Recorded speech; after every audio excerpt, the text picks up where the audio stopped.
All right. Hello, everybody. Welcome to our first video podcast of the term.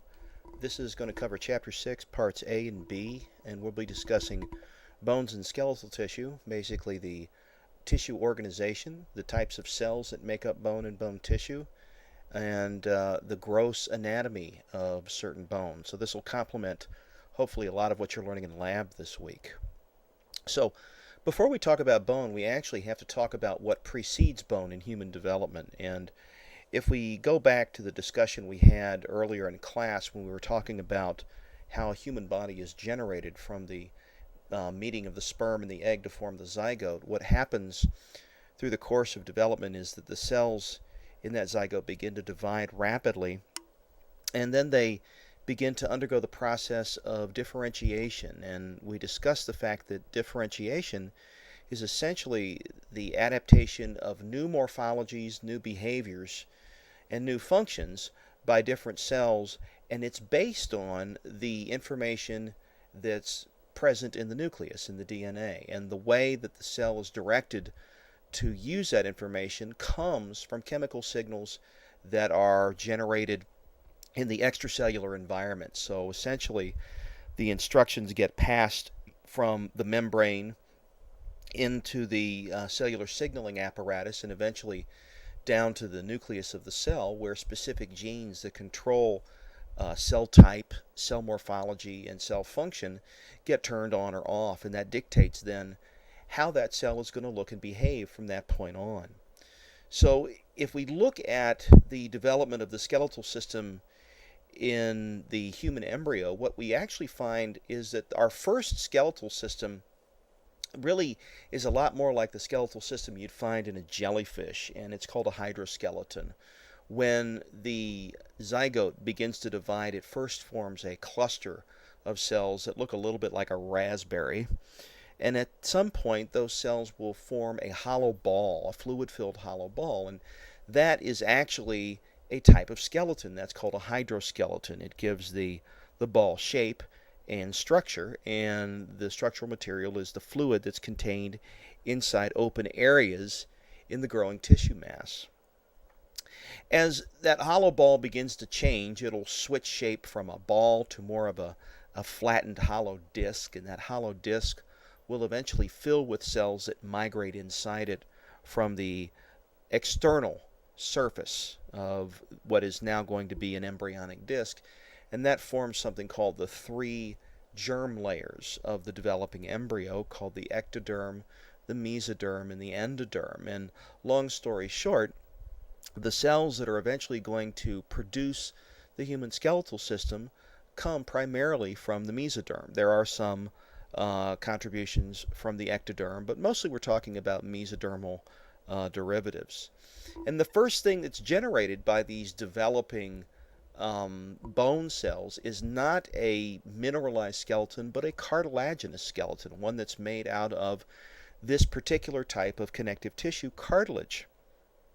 And it is eventually replaced by a mineralized skeleton, the one that you are familiar with in the adult. It contains lots of calcium phosphate, a lot of calcium carbonate, and it is resistant to both compression stress and twisting stress. And the reason for that, as we're going to find out, is that the adult skeleton is actually a combination of both protein and mineral that resists these two types of force. And we'll talk exactly about how these protein and mineral components of the skeleton are organized.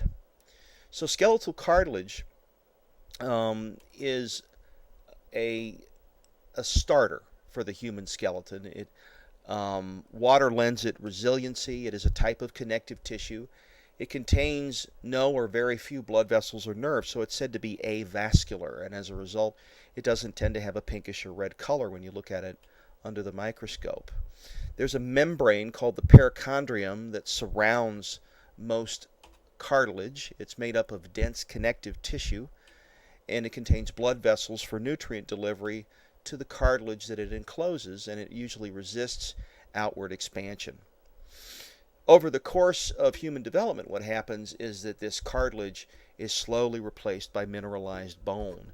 And then by the time we are born, what we have here is the adult skeleton. And what you're looking at in this diagram is an illustration of where the hyaline cartilage is, indicated in blue, the elastic cartilage, and the fibrocartilage shown here in red. So you can, if you look at this skeleton, see some of these different cartilage types. Elastic cartilage, for instance, here in the ear, hyaline cartilage in the nose, and in the cartilage that connects the ribs to the sternum. And also in the joints. This is called articular cartilage. You can see it here, for instance, in the head of the femur and the head of the humerus.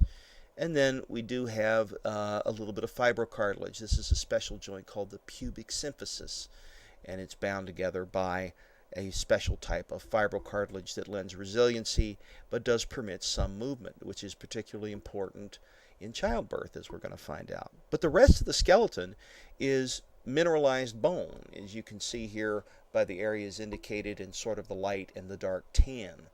So what happens is that as the skeleton mineralizes, the last remnants of the cartilaginous skeleton in the developing human are those little bits of cartilage that are left in the joints and in some of these other structures, the tip of the nose, the ears, the slightly movable joints, which are called amphiarthroses. I can show you a few of them here, the pubic symphysis, the joints between the vertebrae, for instance, which contain intervertebral discs and allow some degree of movement. So by the time we're born, what we have is a very close association of cartilage with bone. The cartilage in the joints primarily allows cushioning and padding, and it permits freedom of movement without a lot of joint wear and tear.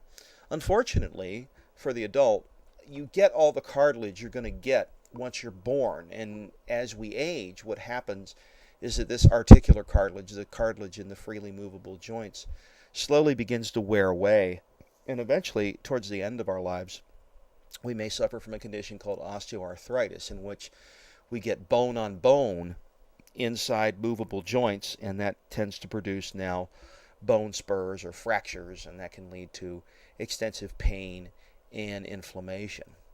So all cartilage contain chondrocytes that are housed in what are called lacunae and extracellular matrix. Now this is a little bit difficult to visualize, but what I want you to imagine is a cartilage cell, a chondrocyte, that is producing an extracellular product, and in this case the extracellular product is the cartilage. As it begins to deposit the cartilage around itself, eventually what happens is it becomes trapped inside its own product, and as a result now no longer is capable of movement, and the only way that it can get nutrients is through the diffusion of fluid through this extracellular matrix to the chondrocytes that are inside now this extracellular matrix material. When we get to the discussion of mineralized bone, you'll see that that motif is repeated when the osteoblasts start to deposit calcified matrix around themselves and trap themselves inside these little chambers in the extracellular material, which are called lacunae. So there's three major types of cartilage. Hyaline cartilage, which provides support, flexibility, and resilience. You find this primarily in collagen, the most abundant source of this type of cartilage. You also find this in articular and costal cartilage, as well as cartilage in the respiratory and the nasal regions. You can see up here in the upper respiratory and in the nasal region the presence of this hyaline cartilage. Elastic cartilage is similar to hyaline cartilage, but it contains elastic fibers. You find this in the external ear and in the epiglottis. You can see here elastic cartilage here in the ear. There's the epiglottis, color-coded here green. And it's similar to hyaline cartilage, but it has the extra added ability that it can stretch. So if you want to demonstrate that to yourselves, grab your earlobe and pull on it, and then release it. And what you'll find is that it snaps back to its original shape. Fibrocartilage is the thickest of the three types of cartilage. It has a lot of tensile strength.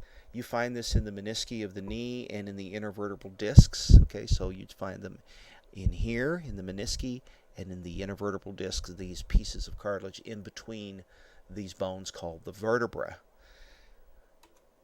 So how does cartilage get produced? How does it get created? Well, appositional growth of cartilage occurs when the cells secrete a matrix against the external face of an existing cartilage. Appositional growth is essentially um, an increase in size, generally an increase in thickness.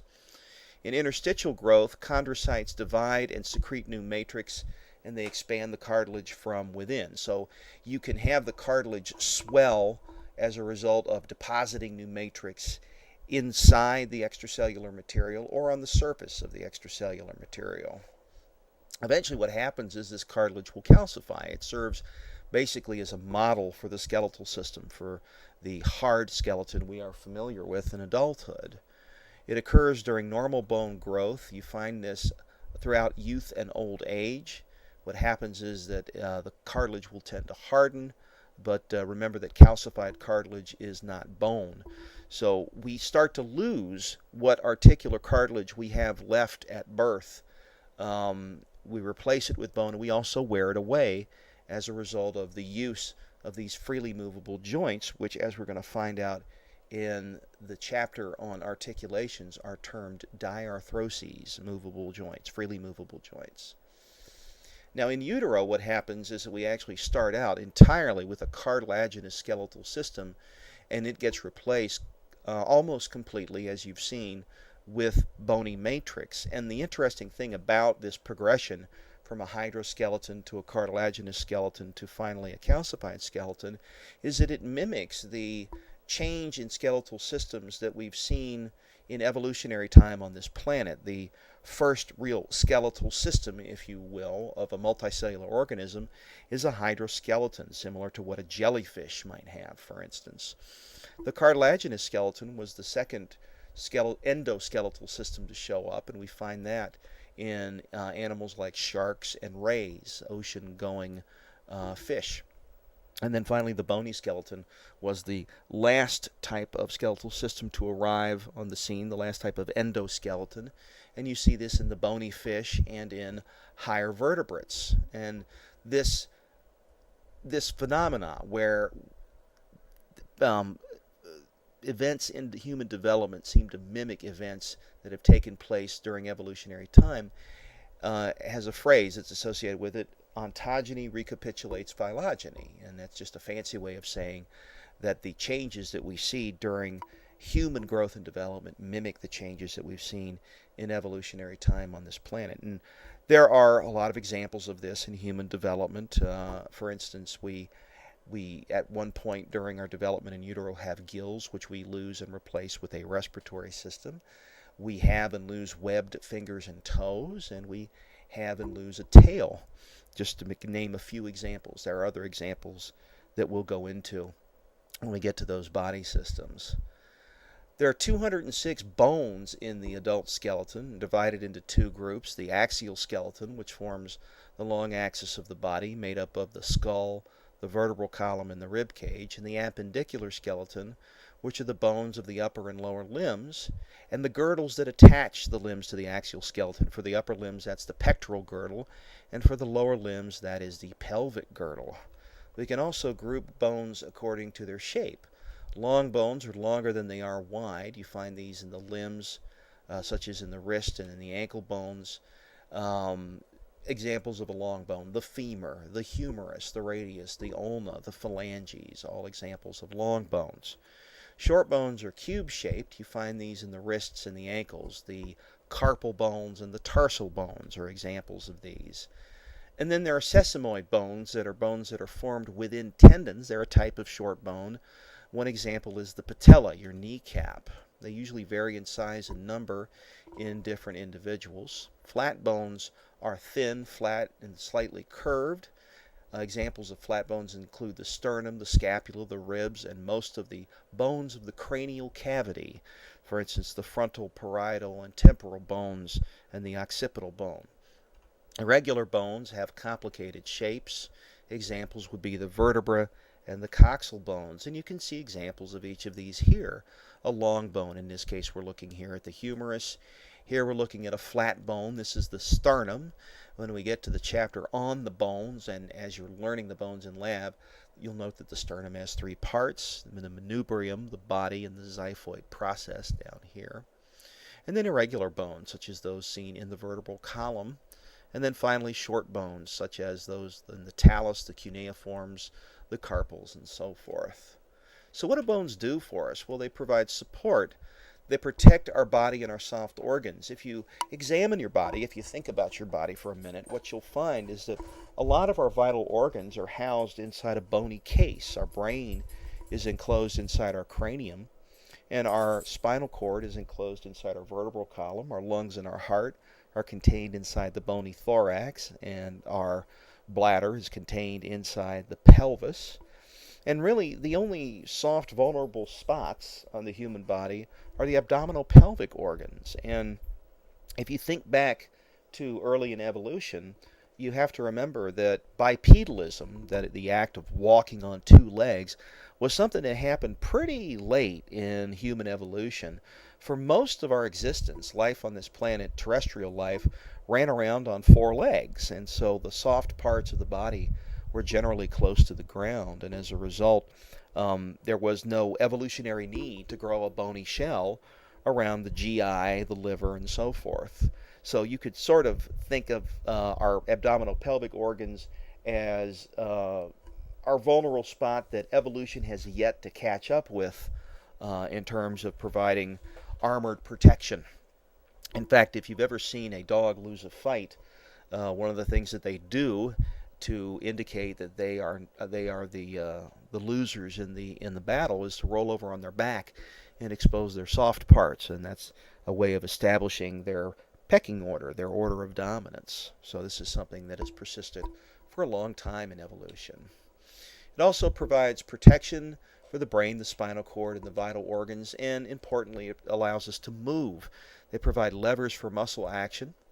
They're also mineral storehouses. Remember that the mineralized matrix of bone contains lots of calcium and carbonate and phosphate, but it also contains considerable amounts of things like magnesium and iron and iodine, and these are all important components in biologically active molecules because they serve, for instance, as cofactors in enzyme activity. They also help establish membrane potential. They serve as a method of generating oxygen-carrying proteins. For instance, hemoglobin needs to have iron resident inside it in order to bind oxygen. Just a few examples of the importance of this mineral storehouse. Calcium is vital because it's a key ion in muscle contraction and nerve transmission. So it's not just there to make bone hard. So calcium, phosphorus, and growth factors all produced inside bone. It's also the site of blood formation. This is a process known as hematopoiesis, and you find this in the red bone marrow. And the red bone marrow in the adult is contained primarily in the bony thorax, in the pelvic girdle, the heads of the femur, the scapula, and that's pretty much it. The rest of the bones in the body, the long bones, tend to contain yellow bone marrow, which are very high in adipose tissue. And to that, triglyceride or fat storage can occur in this yellow marrow. It can serve as an energy source, this yellow marrow. It also is involved in hormone production. Osteocalcin regulates bone formation and protects against obesity, glucose intolerance, and diabetes mellitus. So again, we have an endocrine function for the bones as well. Bones are considered to be organs. They contain different types of tissue. The bone tissue, known as the osseous tissue, is the most obvious component of bone, but it also contains nervous tissue, cartilage, connective tissue, muscle, and epithelial cells in the blood vessels that run throughout the bone, both inside and out. So it truly is an organ. There's three levels of structure. There's the gross anatomy of bone, the microscopic, and the chemical anatomy of bone. And we'll talk about each one of these. Bones have texture. Basically, their surfaces have features that are important because they identify sites through which blood vessels and nerves pass, projections to which muscles and tendons attach, And in terms of bone density, okay, there's two types. There's compact and spongy bone. The compact bone provides an outer hard shell to most bone, and the spongy bone serves to lighten the overall weight of the bone and produce ease of movement. So you've got all sorts of interesting features both inside and outside your typical bone. Compact bone is a dense outer layer. It tends to be smooth and solid. That would be what you touch, for instance, when you pick up a bone, like pick up a femur or a humerus in lab. You're touching the compact bone, the outer layer. The spongy bone is deep to the compact bone. It's a honeycomb arrangement of flat pieces of bone called trabeculae. Trabeculae basically is clinical slang for web-like arrangement of structures. So these trabeculae, as you can see here, are web-like arrangements of osseous tissue. If we look here, this is a flat bone. We're looking, it seems, at the parietal bone of the skull. And what you see are hard plates of compact bone and in between spongy bone. There's the spongy bone known as the diploe and the compact bone on either side. These plates sandwich the connective tissue, are sandwiched between connective tissue membranes known as the periosteum, which is the membrane that would cover the outer layer of compact bone, and the endosteum, which is the membrane that would cover the inner layer of compact bone. There are no shafts or epiphyses in short, irregular, or flat bones. Bone marrow is found throughout spongy bone, but there is no marrow cavity, and hyaline cartilage covers the articular surfaces. Now, if we look at this for a minute, it's kind of interesting because most of the flat bones of the skull have this same arrangement of compact, spongy, and compact. And you really have to think in terms of a design that is optimized for protecting soft parts when you look at these flat bones. These are the flat bones that encase the skull. And what I want you to imagine is if there were a blow applied to the head, applied to one of the flat bones, this arrangement of different layers of tissue allows the force applied to the outer surface of the flat bone to be distributed. See all these trabeculae in between the two layers of compact bone.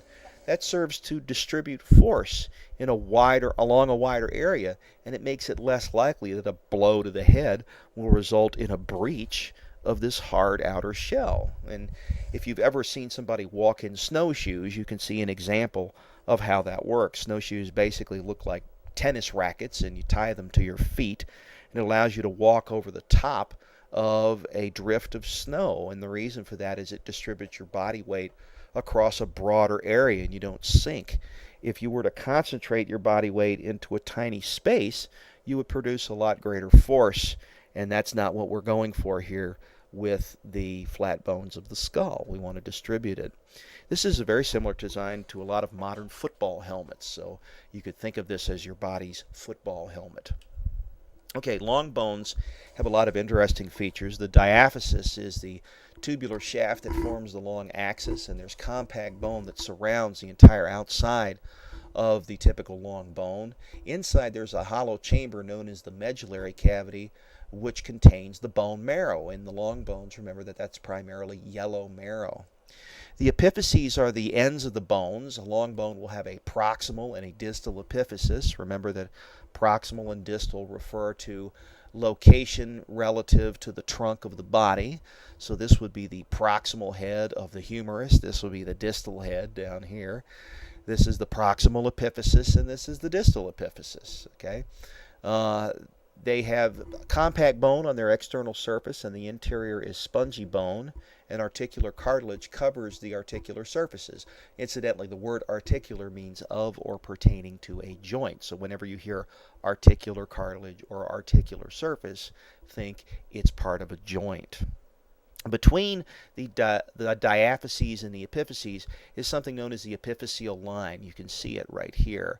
And it is a remnant of the childhood bone growth at the epiphyseal plate. Basically what happens as we mature from newborn to infancy through puberty is that we increase in height, and the amount of height that we are able to achieve is proportional to our metabolic rate, which controls our overall growth. And what happens is that we are experiencing a longitudinal growth of the long bones, the humerus, the radius, the ulna, the femur, the tibia, and the fibula, up until the end of puberty. And what happens usually in our early 20s is that this epiphyseal line no longer contains cartilage. It seals off and becomes basically a bone scar. And at that point, longitudinal bone growth ceases, and the only bone growth possible from that point onward is growth in the appositional or widthwise dimension. And so in individuals that have a metabolic disorder, it's an endocrine disorder known as gigantism, what happens is that large amounts of a hormone called human growth hormone are created by the pituitary gland, and this can influence the rate of long bone growth. Some of the pituitary giants have achieved heights in excess of 9 feet. But once puberty ends, once puberty has passed, what happens is that those epiphyseal plates will seal and long bone growth is no longer possible.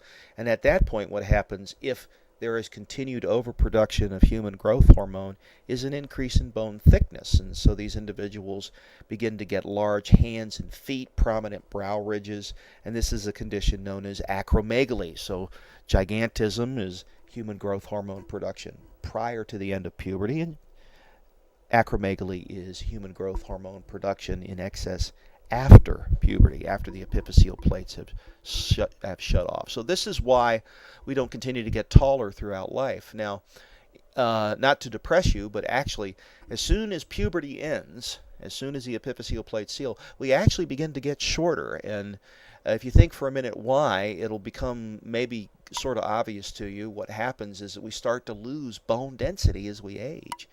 And as we lose bone density, what happens is that the bones tend to compress. We start to lose longitudinal dimension, and we begin to shrink. So we grow up until puberty, and then we begin to shrink after puberty. We start to get shorter. Okay, if we zoom in here, what you're looking at is the arrangement of the different tissue types inside compact and spongy bone. We're looking here specifically at the periosteum and the endosteum. This is the endosteum. This is the periosteum. The periosteum is a white double-layered membrane that covers the external surfaces of bone except for where the joints are. There's an outer fibrous layer of dense, irregular connective tissue, and there are Sharpie's fibers that secure this connective tissue to the bone matrix. So you can see those penetrating fibers here. It's just basically a way to make sure that the membrane adheres very tightly to the surface of the bone. The osteogenic layer abuts the bone. Now, what is the osteogenic layer? Well, that's the layer that generates the calcified matrix of bone.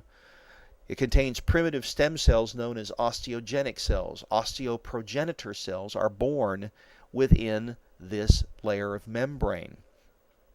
Many nerve fibers and blood vessels run throughout this membrane, as you can see here, and it also serves as an anchoring point for tendons and ligaments. So, in a sense, when you're looking at a tendon, which is connective tissue that attaches muscle to bone, what you're really looking at is a continuum of periosteum to tendon to muscle. Okay, the connective tissue is very tightly associated with the bone. It then becomes part and parcel of the tendon, and then that tendon becomes part of the connective tissue that surrounds the muscle. And we're going to talk about the different layers of connective tissue that surround the muscle: the endomysium, the paramysium, and the epimysium. And when we get to that section, that chapter. Now, the endosteum is the layer of membrane that surrounds the medullary cavity. It's basically between the yellow marrow and the surface of the medullary cavity. It's indicated here. It's a delicate connective tissue membrane. It covers the internal bone surface. It covers the trabeculae of spongy bone, and it lines the canals that pass through the compact bone. It contains osteogenic cells that can also differentiate into other bone cell types. So what we have is a cast of characters here. We have osteoprogenitors. Osteoprogenitors can give rise to osteoblasts, which can eventually become osteocytes. And then we have osteoclasts, which are also generated inside the periosteum, and their job is to demineralize bone. Osteoblast's job is to lay down bony matrix, whereas the osteoclasts are there to remove calcium from bony matrix. And so what we have in bone is a dynamic system where if the body needs calcium, it can call on the osteoclasts to ramp up their activity to demineralize bone and increase blood calcium. Whereas if we want to reduce blood calcium, we can call on the osteoblasts to step up their activity and reduce blood calcium by sealing it inside the bone tissue. So bone is constantly remodeling itself even after birth. There's also hematopoietic tissue in bone. Red marrow is found within the trabecular cavities of spongy bone and the diploe of flat bones, such as the sternum. It's also found in the medullary cavities of spongy bone in the newborn. Adult long bones are primarily yellow marrow. The heads of the femur, however, and the humerus do have some red marrow, so there is some blood production going on there. Red marrow in diploe and some irregular bones is most active in the adult. Yellow marrow can convert to red in emergencies. So your skeletal system is doing a lot for you, right? It is a mineral storehouse. It is a generator of blood.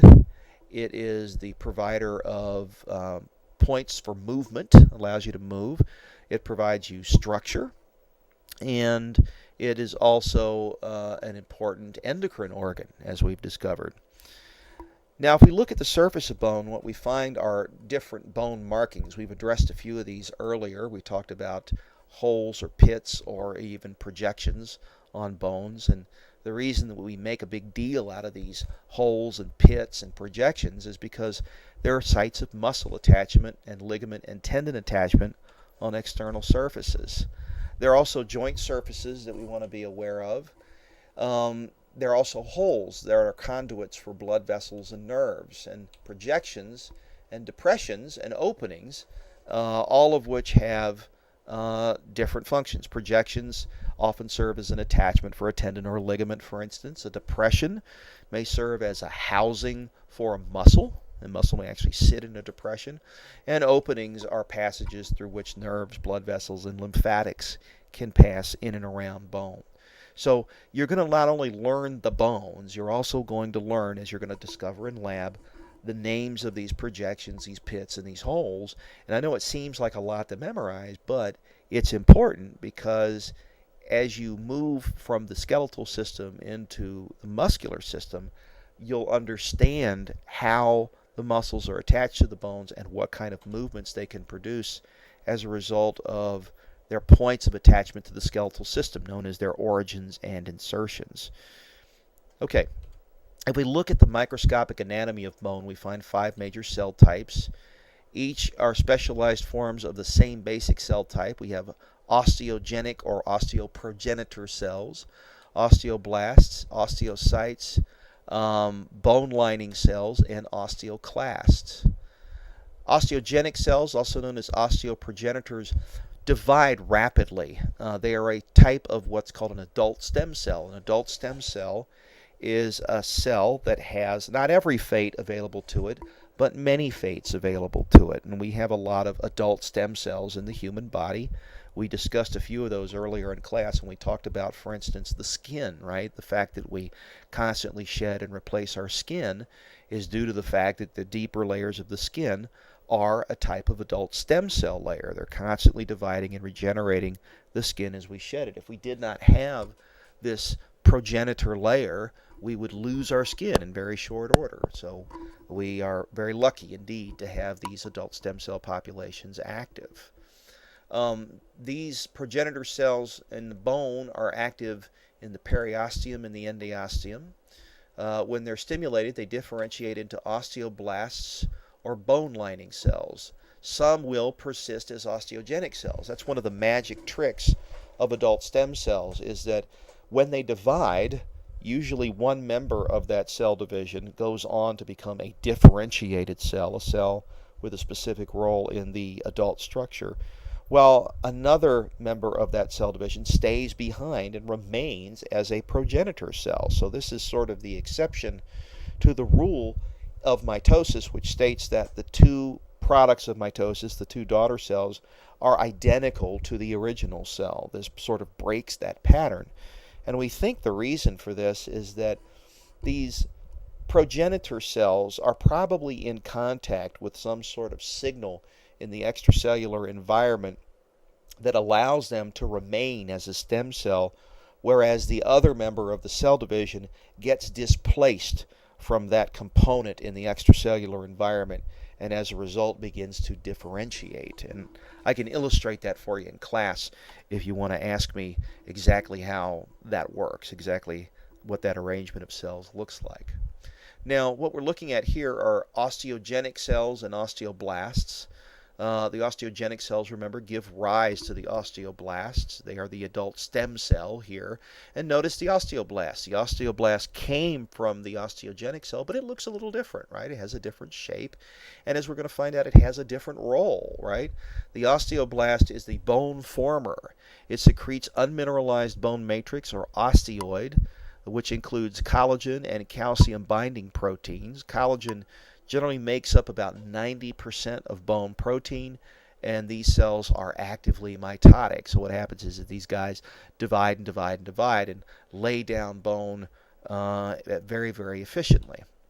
Now, there are also bone lining cells. These are flat cells on the bone surfaces that help maintain the matrix. On the external bone surface, we have periosteal cells, and then lining the internal surfaces of the bone are endosteal cells. So here we're looking at some of the other bone cell types. Osteocytes are mature bone cells that are trapped inside mineralized matrix. They monitor and maintain the bone matrix, and they act as stress or strain sensors. They can respond or communicate mechanical stimuli to osteoblasts and osteoclasts so that bone remodeling can occur. Now, here's this osteoclast. The osteoclast comes from hematopoietic stem cells that become macrophages. These are giant multinucleate cells. Look at all the nuclei in here. And what they do is resorb bone. When they're active, they rest in resorption bays. They exhibit this ruffled border here, which increases the surface area necessary for enzyme degradation of bone, and it seals off the area that surrounds the matrix. So what these guys do is demineralize bone. The osteocytes are basically what happens to the osteoblasts once they become trapped inside bony matrix. So the osteoblasts start to lay down bony matrix all around them. The matrix begins to calcify, and then they become trapped in the lacunae. But these guys are still alive, and they're still in communication with their buddies that are also trapped in the bony matrix.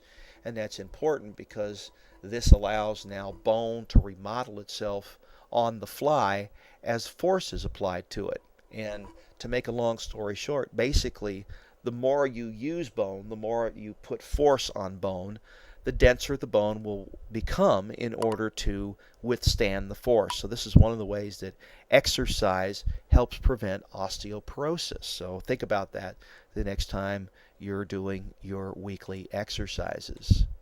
Okay, compact bone is the bone that lines usually the outer surfaces of the skeletal system. It's also known as lamellar bone, and it's made up of osteons or Haversian systems, which are the structural unit of compact bone. These are elongated cylinders that are parallel to the long axis of the bone. They have hollow tubes of bone matrix called lamellae that are distributed throughout the compact bone. And there are collagen fibers embedded in the lamellae in adjacent rings which run in different direction and allow the bone to withstand stress, both in terms of compression and in terms of twisting. The collagen allows the compact bone to resist twisting stress, while the mineralized matrix allows it to resist compression stress. And this is a look at what the osteon looks like. So what you're looking at here are layers of compact bone, and these little gray lines here would represent collagen fibers, and notice how they alternate their directions. In the middle here, you've got a hollow open chamber. This is called the central canal, and through the central canal run arteries, veins, and nerves and lymphatic tissue. And what this does is supply nutrients and oxygen to the growing bone.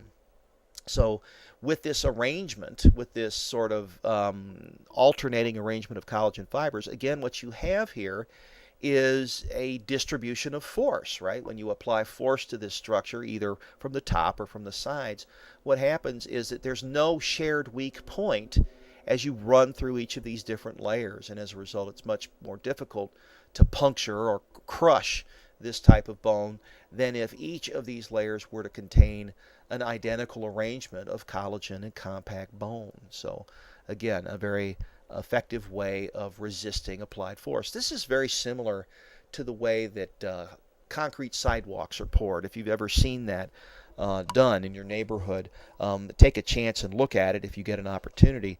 And what you'll notice is that the first step in pouring a sidewalk is not to just pour the concrete into a hole. You have to generate first an iron skeleton, which is basically the framework around which the concrete will be poured. The concrete is then poured on top of the iron framework.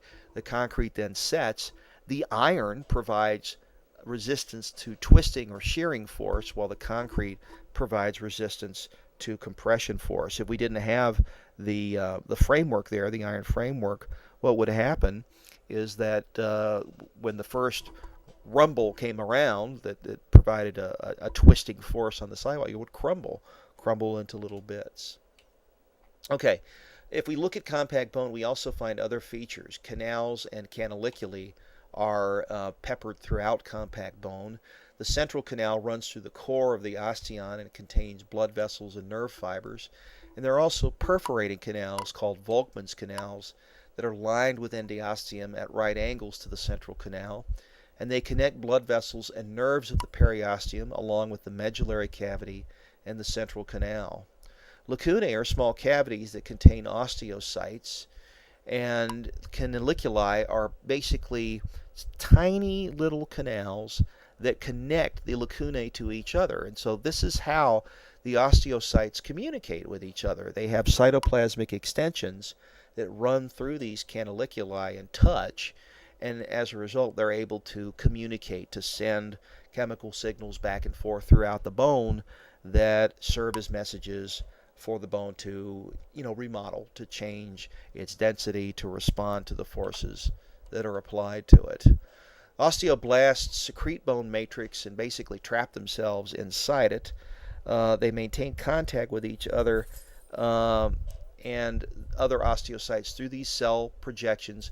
And when these projections of adjacent cells touch, the type of junction that they use to communicate is the gap junction. Remember, the gap junction from our earlier lecture is essentially a type of cell-cell adhesion structure that has a tunnel in it, and that tunnel serves as a method to pass molecules directly from one cell to the next. So it's a communicating junction. When matrix hardens, the cells get trapped inside lacunae and canaliculi form. They allow for communication of osteocytes throughout bone, and they permit nutrients and waste to be relayed from one osteocyte to the other throughout the osteon. And eventually, where do the waste products go? They go to the blood, and then the blood will eventually be cleaned as it passes through the liver and through the kidneys, and now we get rid of our breakdown products that we don't want to accumulate inside our living tissue. Okay, lamellae are basically rings of calcified bone matrix with collagen embedded in them. There are interstitial lamellae, which are incomplete lamellae that are not part of the osteon. Basically, they lie between these barrels, these osteon barrels in compact bone, and they fill gaps between the forming osteons as a result. They're generally remnants of osteons that were cut through by bone remodeling.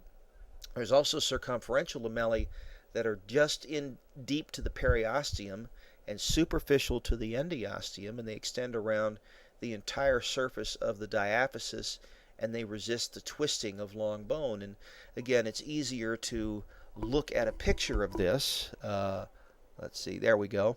And you can see here the long bone on its axis. Here's the spongy bone here. The medullary cavity would be deep to that. And this is the compact bone, all this dense stuff around the outside. And see these rings of rings? These rings of rings are the osteons. And here you can see a projected view of an osteon. There's the central canal, and these are the concentric lamellae here. And then between these osteons, you can see interstitial lamellae, just little bits of layer of compact bone that are in between these logs of osteons. And then around the entire periphery are the circumferential lamellae. You can see them here running all around the outside surface of the compact bone. Now, if we zoom up on a single osteon, you can see the nerves, the veins, the arteries. There's also lymphatics running through here. And you can see the canaliculi that connect the osteocytes with each other. These are osteocytes, these yellow guys here that sit inside chambers called lacunae. You can't see the lacunae in this picture because the osteocytes are sitting in them, but this allows the communication of the osteocytes with each other. And here you can see an actual zoom up on top. We're looking sort of down on top of a layer of compact bone. There's the central canal with the blood vessels, the arteries and the veins. And then you can see here the lacunae here. In this particular picture, these pits, which are devoid of osteocytes, these are lacunae. Okay, this is a model of bone, so there aren't actual bone cells in here. And then if we look at a thin section of compact bone, you can see the central canal. You can see the osteocytes here, right? And these little things that look sort of like hazy legs. They look sort of almost like bugs, squashed bugs, lying in rings around these central canals. Those are the canaliculi with the cytoplasmic extensions inside them that allow all this communication to go on inside compact bone. Now, spongy bone appears poorly organized. It's basically made up of trabeculae that align along the lines of stress that allow it to resist force. There are no osteons per se, but they contain irregularly arranged lamellae and osteocytes that are interconnected by canaliculi. There's also capillaries in the endosteum that supply a lot of nutrients to spongy bone. If we look at the chemical composition of bone, the organic components include cells and osteoid. There are osteogenic cells, osteoblasts, osteocytes, bone lining cells, and osteoclasts peppered throughout this material.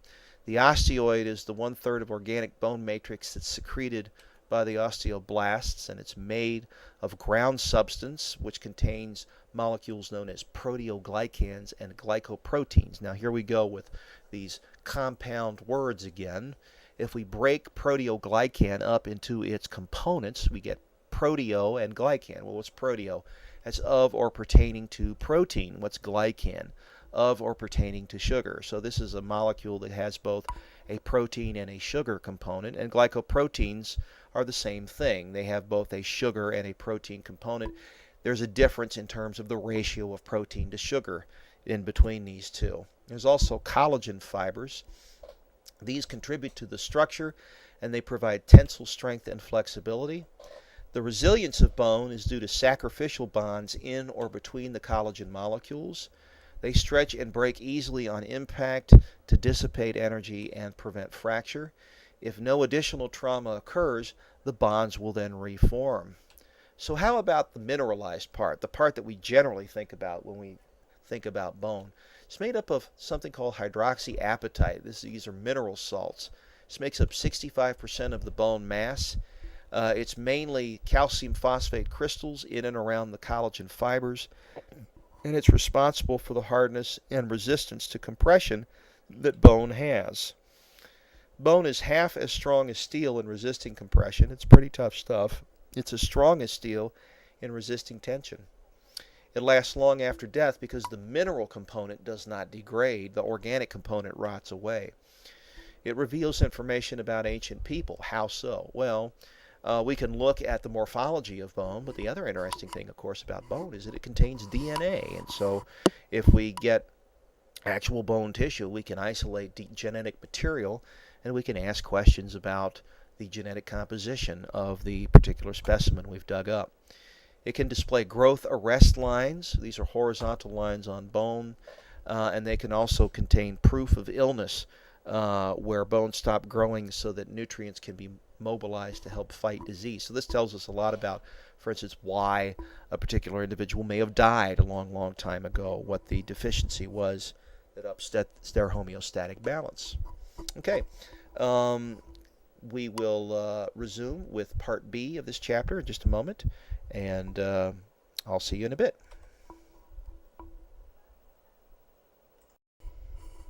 Okay, welcome to part B of chapter 6. We're going to talk a little bit more about the actual process of bone development, and so we're going to trace the transition from the hydroskeleton to the cartilaginous skeleton to the ossified skeleton. Ossification or osteogenesis is the process of bone tissue formation. Osteo pertaining to bone, genesis meaning to produce. It basically is the procedure whereby we generate a bony skeleton. It begins in the second month of development. This is in utero. Postnatal bone growth occurs until early adulthood, and bone remodeling and repair are lifelong processes. So you have to remember that the skeletal system is dynamic. It's constantly remodeling itself in order to accommodate injury, accommodate the stresses placed on the skeletal system. Generally, it becomes denser along the lines of force. So it is indeed living tissue, constantly being remodeled and reformed. There's two types of ossification that occur in utero to generate the hard skeleton that we associate with the neonate and the adult. Endochondral ossification is where bone forms by replacing hyaline cartilage. The bones are called cartilage bones or endochondral bones. If you look at the word endochondral, you'll see it's got two parts to it. Endo meaning within, and chondral meaning of or pertaining to cartilage. So anywhere that you see chondral, think cartilage is involved. Chondrocytes, for instance, are cartilage cells. So endochondral ossification is something that happens within cartilage. It forms most of the bones of the skeleton. Intermembranous ossification is a second type of bone generating process that develops within fibrous membranes. The bones are called membrane bones, and usually this is the process whereby the flat bones are generated. Examples of the flat bones are the clavicles, the cranial bones, the patella, just a few examples here. Now, if we look at endochondral ossification, we're talking about the process whereby long bones are produced from a cartilage model. It begins late in the second month of development, and it uses the hyaline cartilage as a model. It requires the breakdown of hyaline cartilage prior to ossification, and it begins at the primary ossification center of the shaft. And so that would basically be dead center. You can see it here. Blood vessel infiltration takes place in the perichondrium. Remember that the perichondrium is that living membrane that surrounds living cartilage. And this converts it to periosteum, and it causes underlying cells to convert to osteoblasts. So what happens is that we now have a differentiation of cells that invade this chamber where they convert from a stem cell type into a type of cell that's going to lay down mineralized bone. A bone collar then forms around the diaphysis of the cartilage model. You can see it beginning to develop here. Remember that the diaphysis is the shaft of the long bone. The central cartilage in the diaphysis then calcifies, and then it develops cavities. And you can see that beginning here and continuing as we begin now the generation of what will eventually be the medullary cavity. The central cartilage in the diaphysis continues to calcify and enlarge, and then periosteal buds invade the cavities, and this promotes the formation of spongy bone. So the first bone to occupy this space is spongy bone. And remember that spongy bone is arranged in trabeculae. It has a lower density than compact bone, and it is a site of, among other things, hematopoiesis. The diaphysis elongates and the medullary cavity forms. You can see the medullary cavity beginning to form here.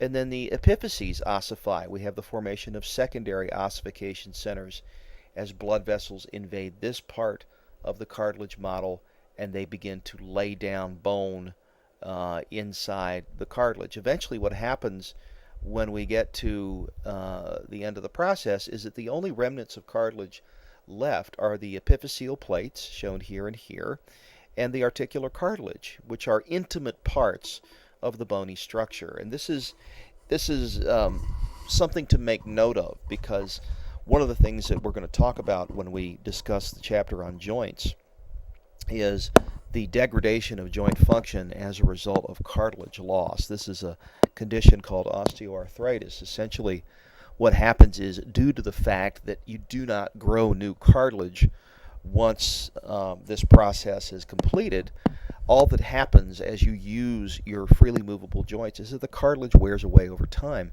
And in some individuals, it wears away to the point that you get now bone on bone inside the joint cavity, and that's a condition called osteoarthritis. And for years now, researchers have sought a substitute for cartilage that they could adhere to the surface of bone in order to stave off the effects of osteoarthritis, and we have yet to find a suitable replacement because it's very difficult to get artificial material to adhere tightly to these articular surfaces. It's just an extremely intractable logistic problem. We cannot get the stuff that we generate to stick to the bone.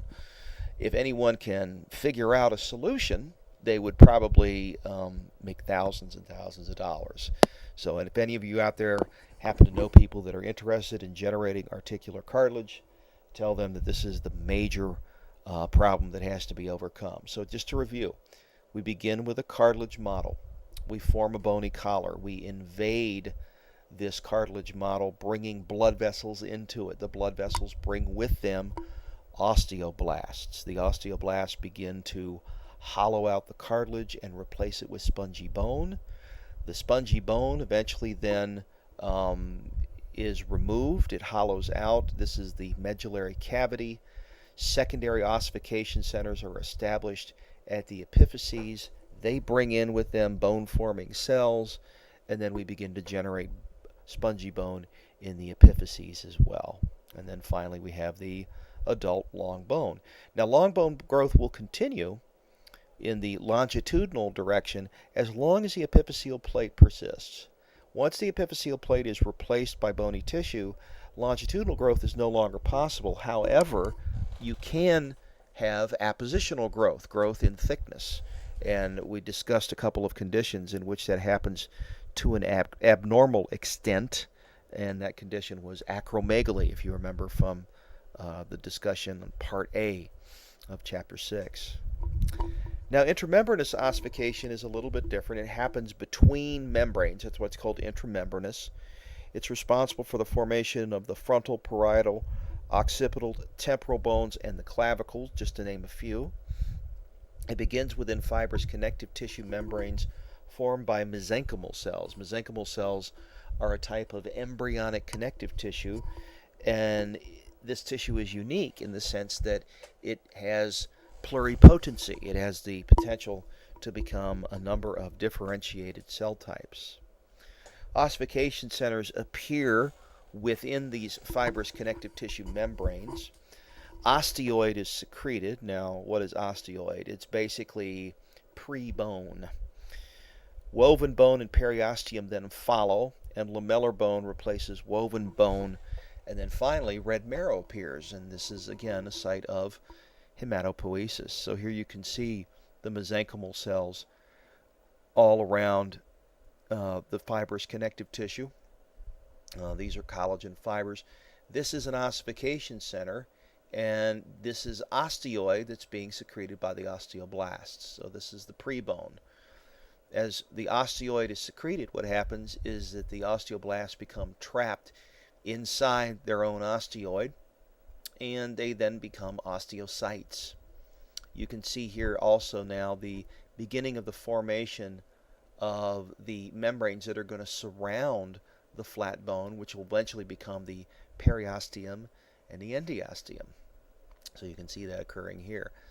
What happens next is that we have invasion here of blood vessels into the osteoid. The osteocytes die because they essentially choke themselves off from nutrients, and now you have all these empty spaces inside this calcified matrix, and these blood vessels now can weave their way in and out of these trabeculae. Finally, what happens is you have the establishment of the endosteum and the periosteum along the flat bone. There is the osteoblasts that are part parcel of the endosteum. This would be the periosteum if this were the superficial aspect.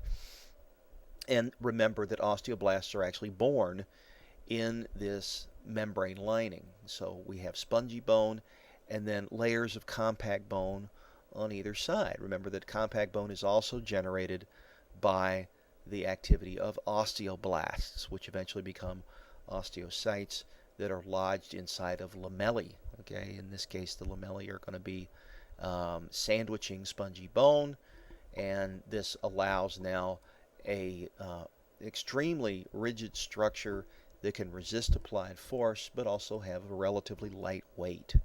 So, an interesting sequence of events here. And you might think, well, how in the world do these cells know where to go and what to do once they get there? And the answer is in the extracellular environment. There are chemical signals that are produced inside this matrix, this extracellular matrix, that serve as positive chemoattractants for these osteoblasts. And once they get there, they basically begin secreting the osteoid under instructions that are resident in this extracellular material until they die. And now they've basically laid the groundwork for invasion of these new blood vessels. It's a process called neovascularization. And then the remodeling phase begins as a result of the combined action of both osteoblasts and osteoclasts, which are constantly remodeling the bone throughout life. Now, longitudinal bone growth is an increase in the length of long bones, whereas appositional growth is simply an increase in bone thickness. Remember that longitudinal growth ends when the epiphyseal plates are sealed off. They become nothing but bony tissue. Until that happens, however, longitudinal growth can continue. The epiphyseal cartilage is what allows this to take place. The plate remains constant in thickness throughout puberty. The rate of cartilage growth on one side is generally balanced by bone replacement on the other side. Concurrent remodeling of the epiphyseal ends maintains these proportions, and this generates 5 zones inside the cartilage. There's a resting or quiescent zone, a proliferative zone, and a hypertrophic zone, and then finally a calcification zone and an ossification zone. So what we're doing here is we're moving through a series of metabolic states, if you will. Basically here, you don't have a whole lot of bone generation occurring. In the proliferative zone, what's happening now is that the cartilage is growing at a great rate. The mitotic index is very high. In the hypertrophic zone, what's happening is that the cartilage cells, the chondrocytes, are enlarging. In the calcification zone, what's happening is that hard bony matrix is being deposited around the cartilage, and in the ossification zone, we're actually building bone, building compact and spongy bone. So in the resting zone, the cartilage is generally on the epiphyseal side of the epiphyseal plate, so this is towards the distal and proximal ends of the long bone. It's relatively inactive. In the growth zone, cartilage is found on the diaphyseal side of the epiphyseal plate. It rapidly divides and pushes the epiphysis away from the diaphysis, and this results in bone lengthening. The hypertrophic zone are where older chondrocytes closer to the diaphysis enlarge. They begin to generate bigger lacunae. Those are the chambers in which the cells sit, and they begin to erode, and this produces interconnecting spaces within the cartilage. In the calcification zone, the surrounding cartilage matrix calcifies and the chondrocytes begin to die and deteriorate. In the ossification zone, the chondrocyte deterioration leaves spicules of calcified cartilage at the epiphysis-diaphysis junction, and this serves as sort of a foundation for bone building. These spicules get eroded away by osteoclasts and then covered with new bone by osteoblasts and ultimately entirely replaced with spongy bone. Near the end of adolescence, the chondroblasts divide less often. The epiphyseal plate gets thinner and is eventually replaced by bone. The epiphyseal plate eventually closes and bone lengthening ceases at that point. This requires the presence of cartilage in order for bone lengthening to cease. The bones of the epiphysis and the diaphysis then fuse. This happens in females at about 18 years of age and in males at about 21 years of age. And what you're looking at here is basically a diagram showing you the different zones. Okay, so remember here that we're going from epiphysis up here in the top towards diaphysis down here in the bottom. So the resting zone is basically from here upward. It's sort of out of the diagram. This is an actual thin slice of tissue under a microscope that's been stained so that you can see the cells and the lacunae and all the associated structures. In the proliferation zone, you have rapidly dividing cartilage cells. You can see them scattered throughout the extracellular matrix here, which is shown in sort of light purple. And in the hypertrophic zone, you have older cartilage cells that are beginning to enlarge. That's what hypertrophy means, is to get large. And then in the calcification zone, the matrix calcifies, the cartilage cells begin to die, the matrix begins to deteriorate, blood vessels invade, and when they invade, they bring with them osteoblasts. And in the ossification zone, we have the formation of actual new bone. So what I've got for you here is just a little video that'll talk to you a bit about the growth in width of bone.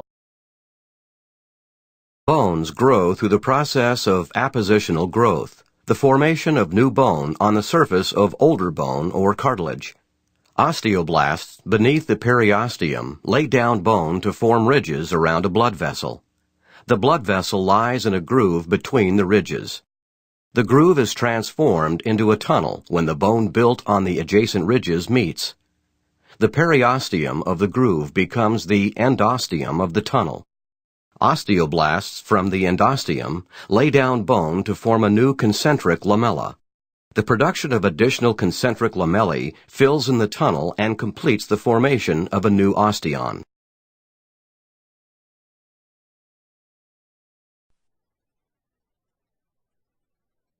Bone formation, also known as osteogenesis or ossification, is the process by which bone tissue replaces embryonic connective tissue to form the skeleton. From childhood to early adulthood, ossification lengthens and thickens bone. In addition, the process of ossification is used throughout life to remodel bones. There are two methods of prenatal bone formation.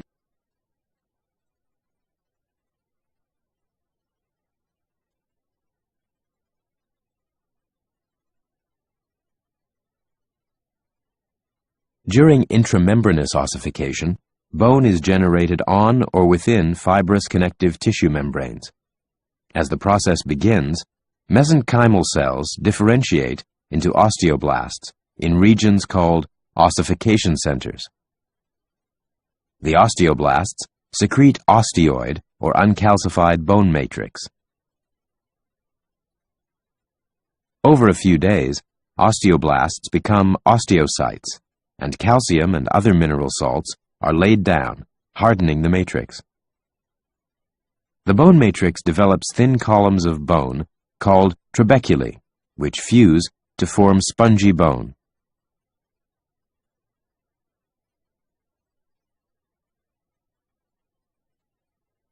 Blood and lymphatic vessels grow into the surfaces of the newly formed bone and develop red bone marrow, Outside of the bone, a dense layer of connective tissue called the periosteum forms.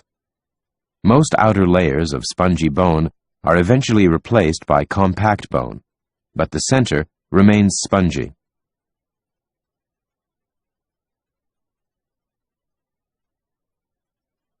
Intramembranous ossification also occurs with skull bones in childhood.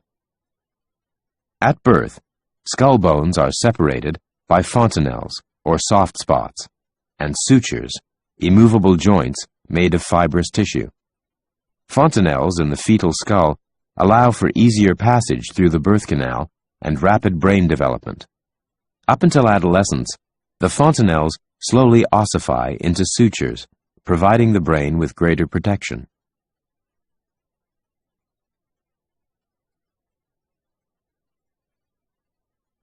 Endochondral ossification, the replacement of cartilage by bone, occurs in most bones of the skeleton.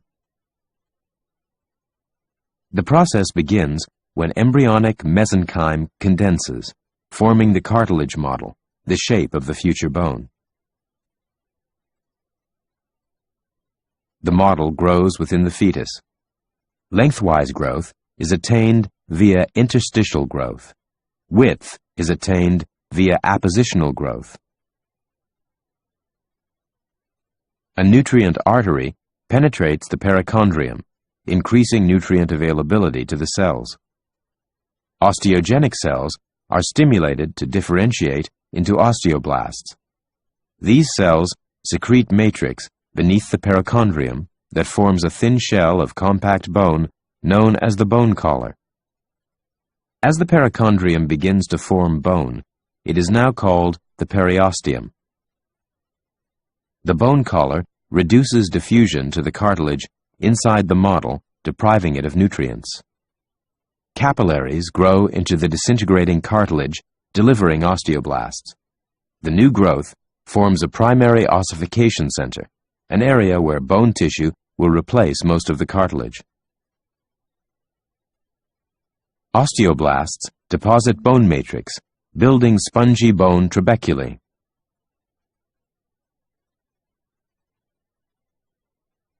The growing model is gradually remodeled. The cavity fills with capillaries and red bone marrow. Ossification proceeds, forming the main portion of a bone, known as the diaphysis.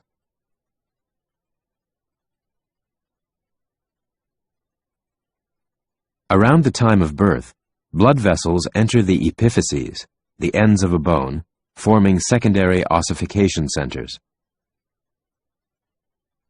Secondary ossification differs in that no medullary cavity forms, and ossification proceeds outward.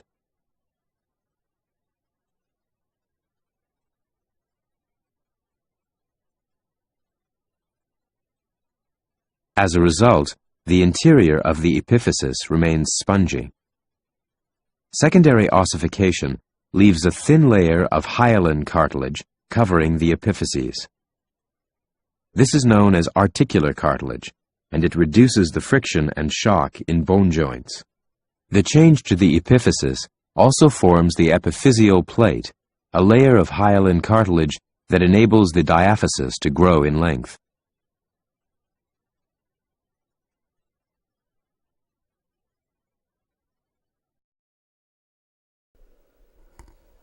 Okay. What you're looking at here is just a peek at the difference between bone growth and remodeling. This is showing you where the articular cartilage and epiphyseal plates are situated.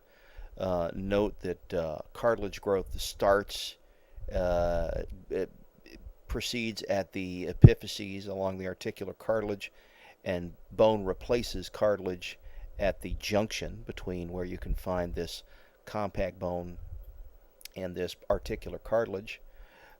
Here you can see the junction between cartilage growth and bone replacement.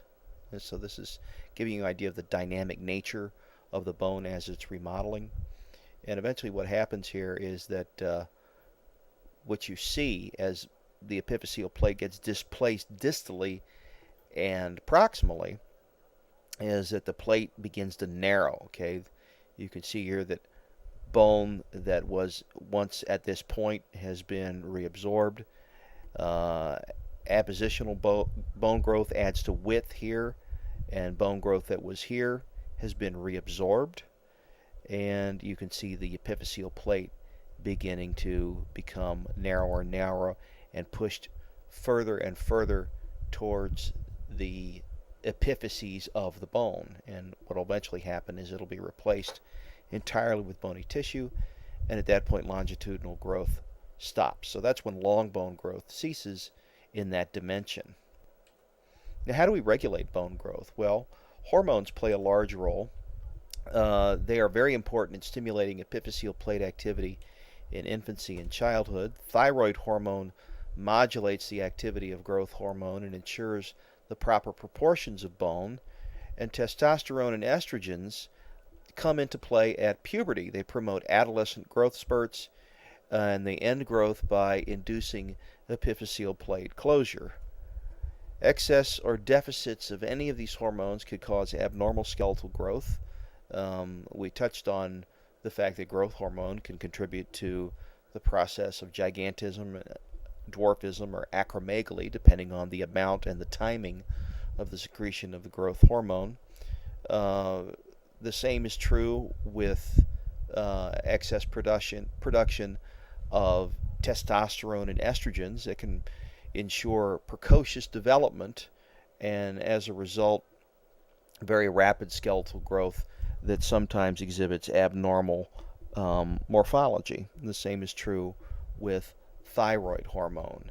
Improper production of thyroid hormone, thyroxine, and T3 can cause bones to be produced in ratios that are not what you would expect to see in the standard adult skeleton.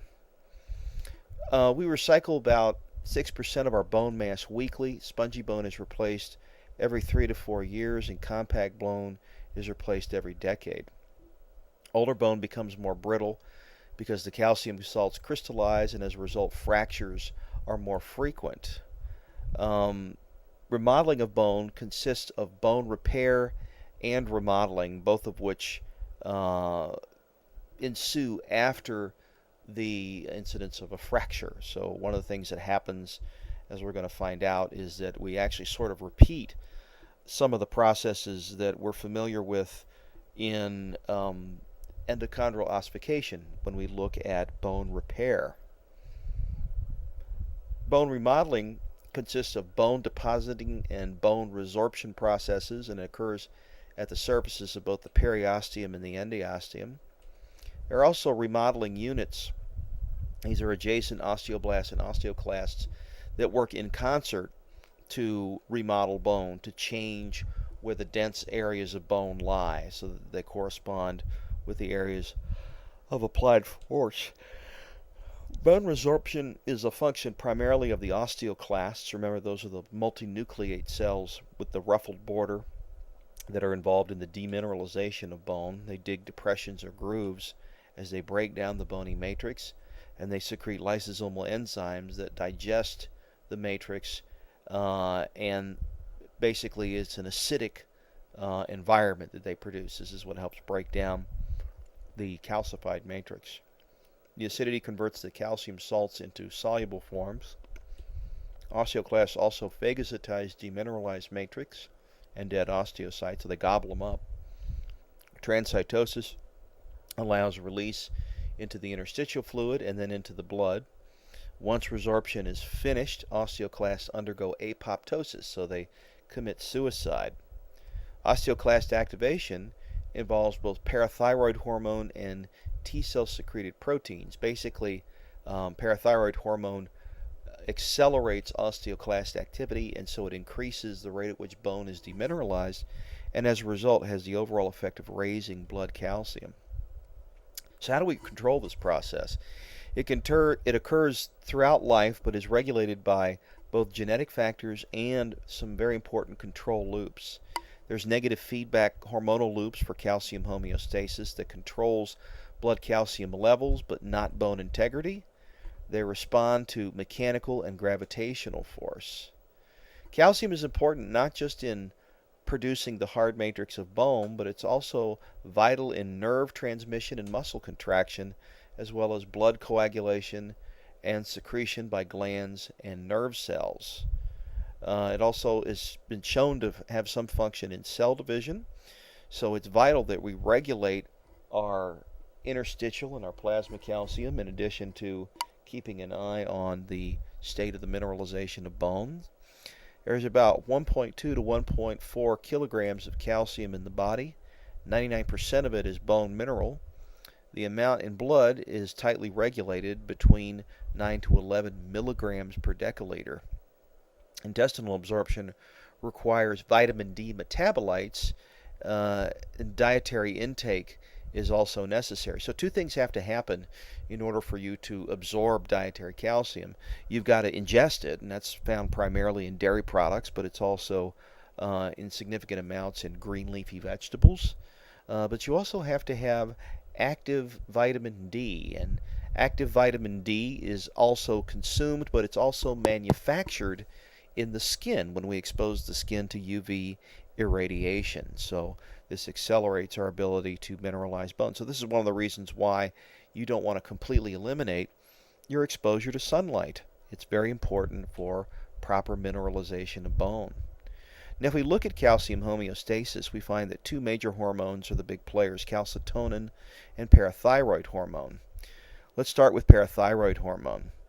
It's produced by the parathyroid glands, and you might wonder where those are. Well, if you touch the front of your neck, basically right about where your windpipe is, there's a butterfly-shaped gland that sits right in front of your trachea, and that gland is called the thyroid gland. Now, behind the thyroid gland are four P-shaped glands. Those are the parathyroid glands, and they produce a hormone called PTH, or parathyroid hormone, which has the effect of accelerating osteoclast activity and accelerating bone demineralization. Calcitonin is also an important counterbalancing hormone. Its effects are opposite that of parathyroid hormone. It is produced by the parafollicular cells of the thyroid gland. So the thyroid gland is this butterfly-shaped gland that lies in front of your trach. These hormones are generated by the parafollicular cells of the thyroid, and in high doses it lowers blood calcium levels temporarily. So it's the combined action of these two hormones that ultimately determines the overall bone density. Now, one of the things that happens as we age is that calcitonin production starts to drop and parathyroid hormone production does not drop as much, and so that causes the onset of osteoporosis. One of the ways that we can sort of stave off the effects of osteoporosis is to exercise, because applied force has been shown to increase bone density and as a result stave off the effects of loss of mineralization, loss of bone density. Calcium homeostasis is just the process whereby we control the amount of calcium in the plasma and the interstitial fluid. Even tiny changes in blood calcium can be extremely dangerous. It can cause severe neuromuscular problems, such as hyperexcitability if the levels become too low, and non-responsiveness if the levels become too high. And this, as a result, can affect both the nervous system and the musculoskeletal system, particularly the contractile response of the skeletal, smooth, and cardiac muscles. So we have to tightly regulate these levels in the blood. Hypercalcemia is sustained high blood calcium levels. Deposits of calcium salts are found in the blood vessels, the kidneys, and they can interfere with their function.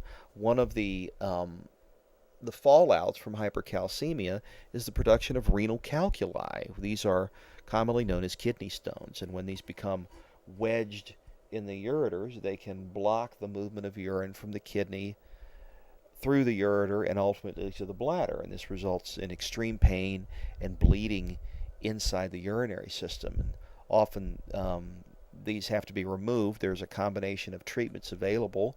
Lithotripsy is one approach where we use sound waves to shatter these tiny stones. It can also be removed by surgical resection, although that's relatively rare, or plain old water pressure can drive them out in some instances. Bones reflect the stress that they encounter. They act to become denser along the lines of force. Long bones are thickest midway along their diaphysis, where the bending stresses are the greatest. Bones that are stressed when weight bears on them or muscles pull on them become denser along these lines of force. These lines of density are usually a little off center, so the bones tend to bend a bit. This compresses the bones on one side and stretches them on the other.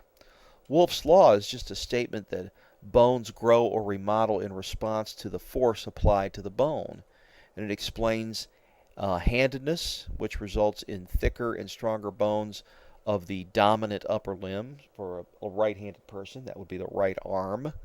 And it also explains how bones become curved at their point where they're most likely to buckle. Again, this is a response to the applied force. Trabeculi generally form trusses along these lines of stress. There are also large bony projections that occur where heavy active muscles attach. A perfect example is this femoral head that you're looking at. This is the proximal femoral head, and you're looking at a couple of processes here, the greater and the lesser trochanter, and they serve as points of attachment for, among other things, the gluteal muscles. And so it makes sense that you would want to have a nice anchoring point for these tendons in order to affect these movements that require a tremendous amount of force. Generally, the bones of the fetus and the bedridden are relatively featureless because they have little force applied to it. What you're looking at here is an example of how handedness can increase bone density. You're looking here at the serving arm of this young female tennis athlete.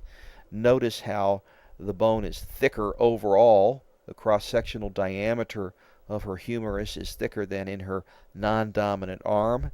This added bone matrix counteracts the added stress, so this arm is less likely to snap as a result of the extra force applied to it.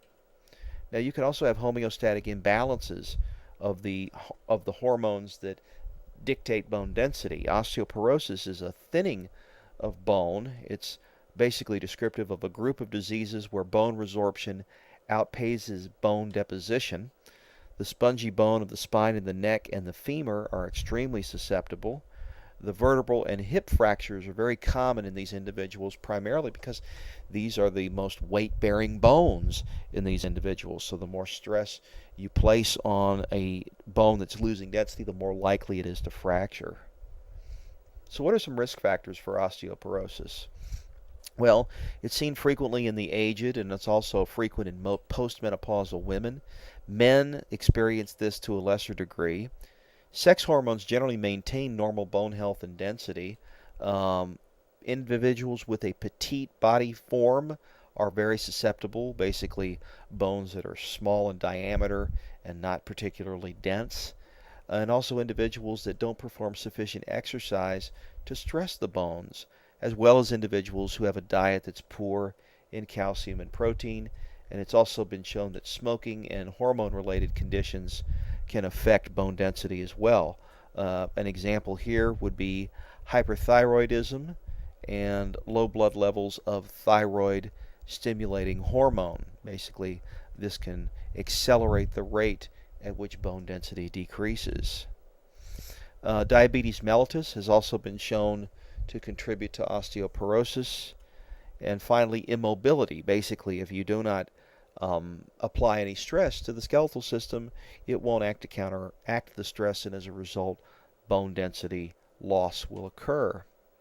Males with prostate cancer or males that take androgen suppressing drugs also experience a loss in bone density. So, how do we treat this? Well, traditional treatments include dietary calcium and vitamin D supplements, as well as weight-bearing exercise and hormone replacement therapy, sometimes abbreviated HRT. This slows bone loss, but it does not reverse it. It's been somewhat controversial because of an increased risk of heart attack, stroke, and breast cancer. You're talking here with hormone replacement therapy primarily looking at the steroid hormones, estrogen, progesterone, and testosterone being the most prevalent. And these hormones do a lot of good in the body, but in excessive amounts, they can trigger the production of a high mitotic index in certain tissues, and that can lead to the development of cancer. Some individuals take estrogenic compounds such as soy or substitutes. Those sometimes have a beneficial effect, sometimes not. You have to remember that when you take a supplement for a deficiency, you have to have been lacking that particular compound in your normal diet in order for the supplement to be effective. So it's not hard and fast that simply the taking of a supplement will result in an increase in the resulting active hormone. Plenty of calcium in the diet early in adulthood can help prevent osteoporosis. Also, the reduction of carbonated beverage consumption and alcohol consumption can increase bone density. The reason for this is that these beverages tend to leach mineral from bone and decrease bone density. Also, plenty of weight-bearing exercise increases bone mass above normal, and it serves as a buffer against age-related bone loss. Here you can see a fetal skeleton mineralizing in utero. Embryonic skeleton ossifies predictably so that the fetal age is easily determined from x-rays or sonograms. Most long bones begin to ossify about 8 weeks in utero, and primary ossification centers are formed by 12 weeks. At birth, most long bones are well ossified except for the epiphyses, and at age 25, all the bones have completely ossified and skeletal growth ceases in the longitudinal aspect. There is still potential for appositional growth. As we age, what happens is that we generally lose bone density. In children and adolescents, bone formation exceeds resorption, so bones are relatively dense and relatively strong. They can, as a result, produce or resist applied force to a great extent. In young adults, we have both bone deposition and bone demineralization in balance. Males tend to have a greater mass because of the increased amount of testosterone. Bone density changes over a lifetime are largely determined by genetics. The gene for vitamin D, vitamin D's binding site determines mass early in life and osteoporosis risk as we age. Bone mass, mineralization, and healing ability all decrease with age beginning in our 40s. This is true except for the flat bones of the skull. Bone loss tends to be greater in Caucasians and in females. It's been shown that electrical stimulation and daily ultrasound treatments can hasten bone repair. So the bottom line here is that you want to have adequate amounts of calcium and vitamin D in the diet. You want to perform a moderate amount of weight-bearing exercise, and you want to avoid excessive consumption of alcohol and smoking. And this will forestall the onset of osteoporosis and provide a much better quality of life in the advancing years. That brings to an end Chapter 6. This will be available on YouTube for the duration of the term. Please take advantage, and I will see everyone in class. Thanks.